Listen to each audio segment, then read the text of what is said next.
Hi guys, in this video, I'm going to show you how to buy Sundog on Binance Alpha.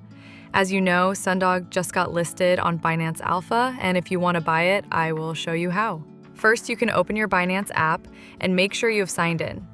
After that, you can go to your search box here at the top, and then you can search Sundog. You can search it and you will find Sundog on Alpha. You can click this one, and then this is the chart. It's not really bad, right? It's good, I think. Yeah, it's good. I think it's an accumulation of price right now before it's going higher. Okay, so if you want to see the details, you can click info here at the top. You will see the 24-hour high, low, and the volume. And yeah, you can see the 24-hour transaction. It's not really good, I think, because it's under 1,000, bro. Like, what the heck?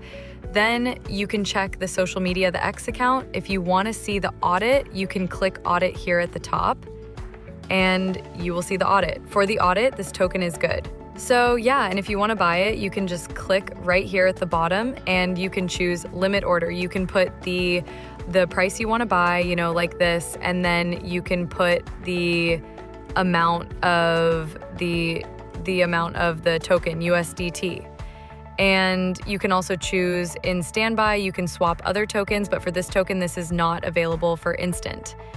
Okay, for this token, it's not available. Maybe when you see this video, it's available, but when I recorded this is not available. So yeah, that's it. If you find this video helpful, just like this video and subscribe to my channel. Thank you.